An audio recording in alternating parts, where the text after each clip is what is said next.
The extreme geography of the Great Lakes. Let's react. What if I told you there's a single lake system holding enough fresh water to submerge the entire contiguous United States under 10 feet of water? Or I would be very impressed, really. that despite being hundreds of miles from the nearest ocean, it hides a massive underwater graveyard of over 6,000 shipwrecks. Wow. Welcome to the North American Great Lakes, a region often thought of as just a cluster of big lakes, but one that is actually a massive, slow-motion waterfall with an economy large enough to rival the world's biggest countries. Here are 15 incredible geography facts you never knew about the Great Lakes region. I'm not surprised because America has a lot of places that is rich in resources, and if you tell me that under those lakes there are mountains of gold, I wouldn't be surprised, really. I would say, okay, it's America, it's a cheat code. When we look at a map, it's easy to underestimate the sheer volume of the Great Lakes. Together, they hold an incomprehensible 6 quadrillion gallons of water. To put that in just perspective, this represents roughly 21% of the entire planet's surface fresh water, and a staggering 84% of North America's supply. Are you kidding me, If you were to man? somehow pull the plug and pour all of the water over the contiguous United States, the entire country from coast to coast would be submerged nearly 10 feet underwater. This continent just doesn't stop impressing me. I mean, every time I learn something new about USA, I mean, I'm shocked. And this is crazy, guys. You have so much resources on your land. That's crazy. Massive volume makes the region one of the most strategically and ecologically vital areas on Earth, serving as a global freshwater bank that dwarfs almost every other lake system, trailing only behind Russia's ancient Lake Baikal and the planet's polar ice caps in terms of total freshwater volume. The behemoth. What does it mean? Lake Superior more than lives up to its name. It's an absolute giant. By surface area, it's the largest freshwater lake on the entire planet, covering over 31,000 square miles, an area roughly the size of Austria. But its surface only tells half the story. Because it reaches depths of over 1,300 feet, Superior holds over half of all the water in the entire Great Lakes system combined. The volume is so immense that you could pour all the water from Lakes Michigan, Huron, Erie, and Ontario into Superior's basin. Throw in the volume of 3 additional Lake Eries, just for good measure, and it still wouldn't overflow. Its deep, notoriously frigid waters create a formidable and rugged aquatic environment that behaves much more like a turbulent inland sea than a traditional lake. That's what I was trying to say. In my opinion, that's more a sea than a lake. Dramatic microclimates, okay. The Great Lakes are so vast that they act as localized weather engines, significantly altering the climate of the surrounding land. Because water retains heat far longer than soil or rock, the lakes stay relatively warm deep into the autumn and early winter. When freezing, dry Arctic air sweeps down from Canada and passes over these massive bodies of relatively warm water. It rapidly evaporates moisture into the atmosphere. This moisture quickly condenses and is dumped onto the downwind shores, the lee sides, as intense, localized precipitation known as lake effect snow. This phenomenon creates specific snow belts where cities like Buffalo, New York, and Grand Rapids, Michigan can suddenly receive multiple feet of snow in narrow bands, while towns just a few miles away might see nothing but clear, cold skies. Wow, that's kind of bizarre if you think about it. Such a disbalance, and it's so close. It's such a bizarre disbalance. I'm shocked, really, how I would never guess that lakes can influence the weather, man. How much more I need to learn about the geography, man. It's helpful to think of the entire Great Lakes system not as 5 stagnant pools, but as one massive, slow-moving river flowing west to east toward the Atlantic Ocean. The journey begins in Lake Superior, which sits at an elevation of about 600 feet above sea level. From there, the water flows steadily downhill, through the St. Mary's River into Huron and Michigan, then down through the St. Clair River system into Lake Erie. The most dramatic step in this continental staircase occurs between Lake Erie and Lake Ontario. Here, the water plunges over the Niagara Escarpment, dropping 326 feet in elevation. This sudden, violent bottleneck is what creates the world-famous Niagara Falls, before the water finally continues its descent through the St. Lawrence River to the sea. That's impressive. I would never guess that they are connected. And also, I would never guess that they play such a huge role on American continent. That's fascinating. While the lakes feel Geological. permanent and I ancient, tried my best to read it, but I failed.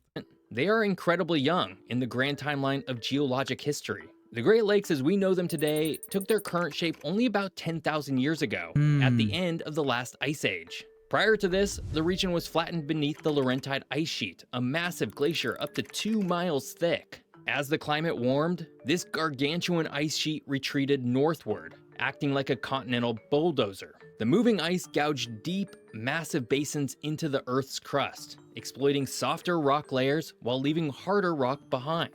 When the ice finally melted, unimaginable volumes of glacial meltwater filled those newly carved basins, creating the magnificent freshwater seas that now dominate the North American map. This is the most interesting part. Despite being technically classified as lakes, these bodies of water are incredibly dangerous to navigate. Their sheer size allows storms to build rapidly, while their relatively shallow depths compared to oceans cause waves to become incredibly steep and close together, battering ships relentlessly. As a result, the Great Lakes are a massive underwater graveyard. Wow. Historians estimate that there are between 6,000 and 10,000 What? shipwrecks scattered across 6 to 10,000 shipwrecks. Are you kidding me, man? These lakes are ruthless towards the ships, literally. the lake beds, claiming the lives of an estimated 30,000 sailors over the centuries. The most infamous of these tragedies occurred during the gales of November, a fierce weather pattern that famously sank the massive freighter SS Edmund Fitzgerald in Lake Superior in 1975, Wow. reminding the modern world that even the largest steel ships are at the mercy of the inland seas. Listen, 30,000 people died in those lakes. Sailors, only sailors. That's a lot of people, man. That's a lot of people. I mean, imagine a stadium full of people, like 30,000 full stadium, and they all died over there on those lakes. That's kind of crazy. That's kind of crazy. Those lakes are just assassins.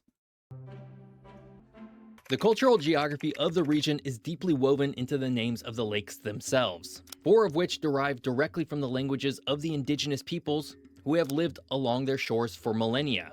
Michigan is an adaptation of the Ojibwe word Michigami, which translates simply to Great Water. Ontario comes from the Wyandot word, believed to mean Lake of Shining Waters. Erie was named by early French explorers after the Eries tribe, an Iroquois group who lived along its southern shores. Huron is the exception, being a name given by the French to the local Wyandot people. Acknowledging these names is a constant reminder of the complex, rich First Nations and Native American history that predates European arrival by thousands of years.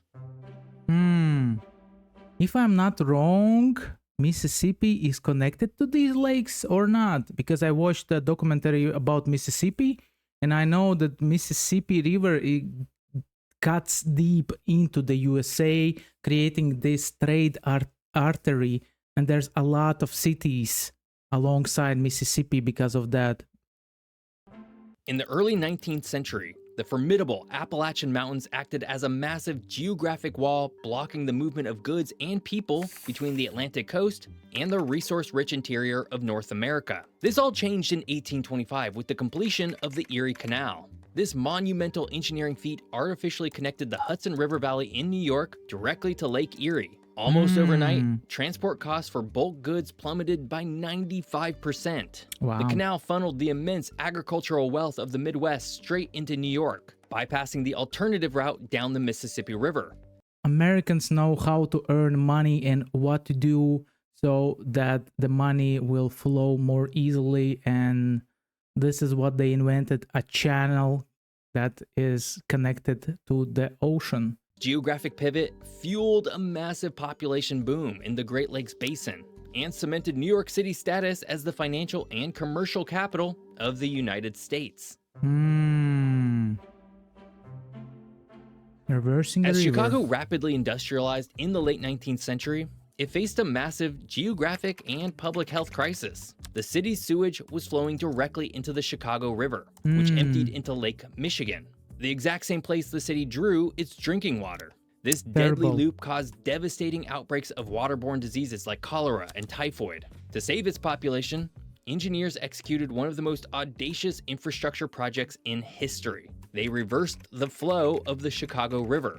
Completed in 1900, a massive canal system was cut through the subcontinental divide. By artificially lowering the river's channel, the water was forced to flow backward, sending Chicago's wastewater south towards the Mississippi River basin, Wow. permanently altering the hydrology of the region to protect its freshwater source.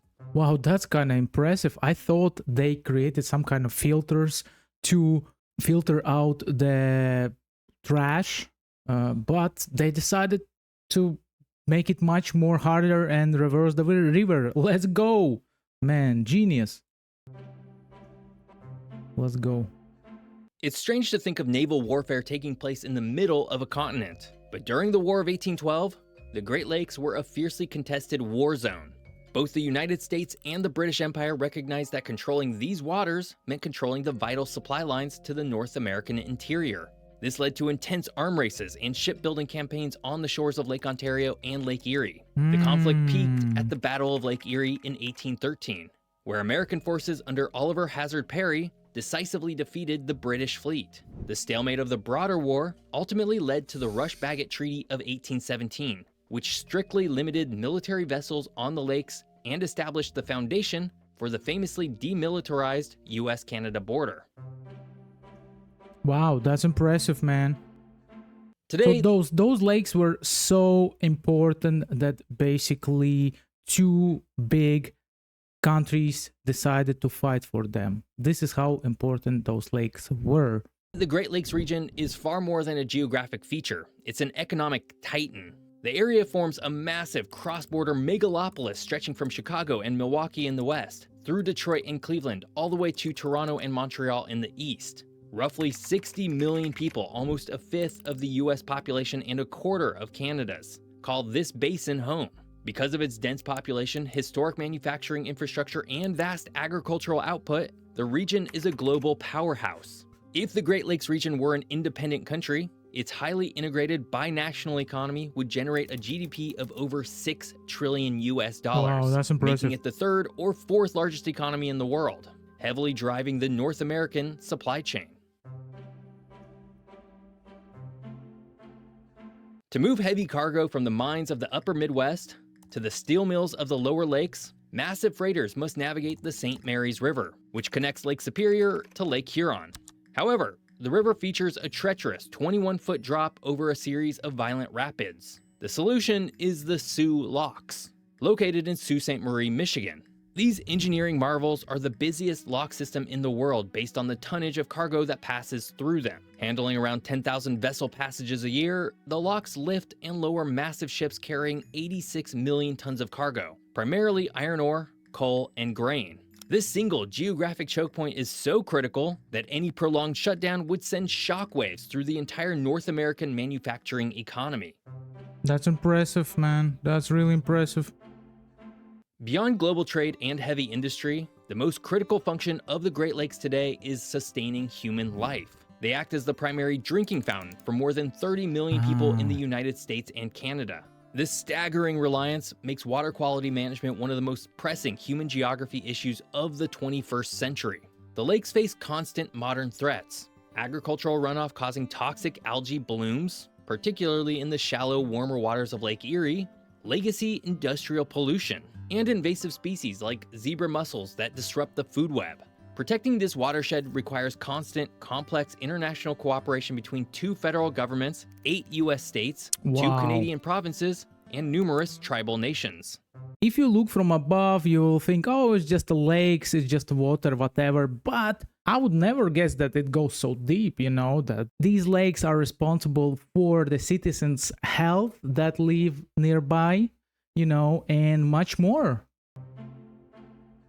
While usually associated with vast open horizons, the Great Lakes also boast a Wow. surprisingly complex island geography. There are over 35,000 islands scattered throughout the system, creating unique, isolated ecosystems and isolated human communities. The crown jewel of this island system is Manitoulin Island, located in the Canadian waters of Lake Huron. Not only is it the largest freshwater island in the world, large enough to support a permanent population of around 13,000 people, but its geography gets even more bizarre. Manitoulin is so large that it contains over 100 of its own lakes. Fascinatingly, some That's of those impressive. lakes are large enough to contain their own islands, creating mind-bending geographical anomalies of islands on lakes on an island in a lake.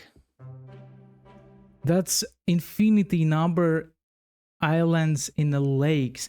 I live in a country where there's a lot of lakes and a lot of water, and I really enjoy lakes. There's something about them. Yesterday I was on the lake and I was sunbathing. The Great Lakes aren't just an internal transport network, they're connected directly to the global economy via the Great Lakes St. Lawrence Seaway. Completed in the 1950s, this massive system of locks, canals, and dredged channels allows deep draft ocean-going vessels, often called salties, from all over the globe to sail straight into the heart of the North American continent. Wow, that's impressive. You don't have to like I don't know even if there wouldn't be this channel, how you would get to these lakes. This channel is so economically important. My gosh.